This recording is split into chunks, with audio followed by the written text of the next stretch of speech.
इस बीच एक और बड़ी खबर आपको बता दें, बजट सत्र के बीच शिवराज कैबिनेट की अहम बैठक विधानसभा भवन में। यह कैबिनेट की बैठक होगी। 2022-23 के लिए तृतीय अनुपूरक अनुमान पर चर्चा होगी। कुछ कर्मचारियों की विभागीय जांच और वसूली पर भी चर्चा होगी। ये बड़ी खबर हम आपको बता रहे हैं। विधानसभा भवन में कैबिनेट की बैठक होगी। 2022-23 के लिए तृतीय अनुपूरक बजट की अनुमान पर चर्चा होगी। कुछ कर्मचारियों और साथ ही विभागीय जांच को लेकर भी ये चर्चा इसमें होगी।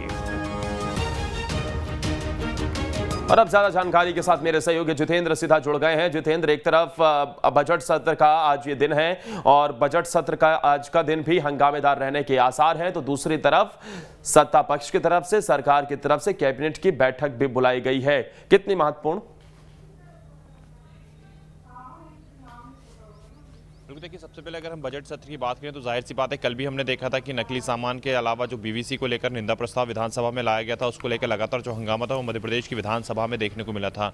और इसके अलावा सरकार ने जिस प्रकार से यहाँ पर अपनी प्रस्तुतिकरण दी थी, जिस प्रकार से सरकार ने बताया था कि बीवीसी के द्वारा जिस प्रकार से तैयारी यहाँ पर की गई थी और जो चीज़ें सामने निकल कर आई थी वो कहीं ना कहीं गलत थी। प्रधानमंत्री नरेंद्र मोदी को लेकर जो डॉक्यूमेंट्री तैयार की गई थी वो सरासर गलत थी। इसको लेकर निंदा प्रस्ताव मध्य प्रदेश की विधानसभा में कल पारित किया गया। और इसके अलावा जो नकली मुख्यमंत्री कन्यादान योजना के तहत लोगों के पास जो नकली सामान पहुंचा था, उसको लेकर भी कहीं ना कहीं जो हंगामा था वो देखने को मिला था। अगर हम आज विधानसभा सत्र की बात करें तो आज यहां पर दो प्रस्ताव जो ध्यान आकर्षण है वो लगाए गए हैं, जिसमें एक मुख्य लगाया गया है पेयजल समस्या को लेकर।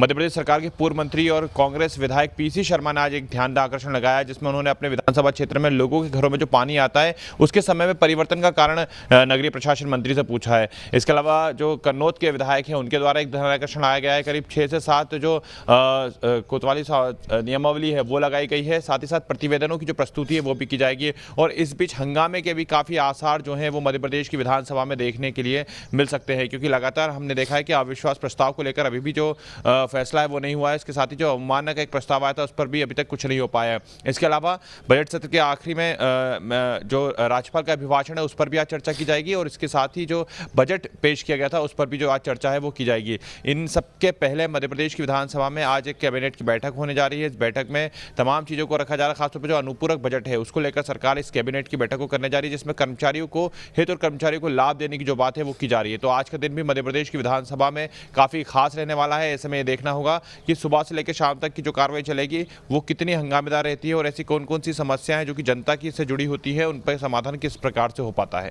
जितेंद्र, इससे पहले कल देखने को मिला कांग्रेस पार्टी की तरफ से तमाम मुद्दों को लेकर सरकार पर निशाना साधने का काम किया गया, लेकिन इसे लेकर भी सियासत गरमाती हुई नजर आई।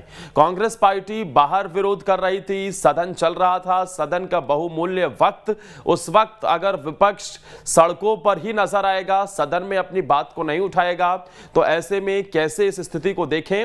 और विपक्ष की तरफ से जब ये सवाल उठाए गए तो क्या कहा गया था? देखिए, सड़क से लेकर सदन तक की लड़ाई की बात कांग्रेस ने जरूर कही थी, लेकिन कल ऐसा लगा कि कांग्रेस सिर्फ सड़क पर ही नजर आई, सदन के अंदर ऐसी कोई भी बात निकल कर नहीं आई। क्योंकि कल हमने देखा था कि इक्का दुक्का जो विधायकों की मौजूदगी थी, मुश्किल से 4 से 5 जो विधायक थे वो सदन के अंदर मौजूद थे। कांग्रेस के बाकी के सभी विधायक अपनी कहीं ना कहीं राजनीति चमकाने के लिए या फिर अपनी शक्ति प्रदर्शन अपने बारे में बताने के लिए जो कल का प्रदर्शन था उसमें मौजूद रहे थे। पूर्व मुख्यमंत्री कमलनाथ ही कल सदन के अंदर मौजूद नहीं रहे, वो भी कल पूरी तरीके से जो कल जो कांग्रेस का घेराव हुआ था, राजभवन घेराव, उसमें शामिल रहे। उनके साथ तमाम जो विधायक वो शामिल रहे। तो जाहिर सी बात है कि जहां एक और आप सड़क पर बात उठा रहे हैं, अगर वही बात जनता की सदन में भी जिनका काम इस बीच एक और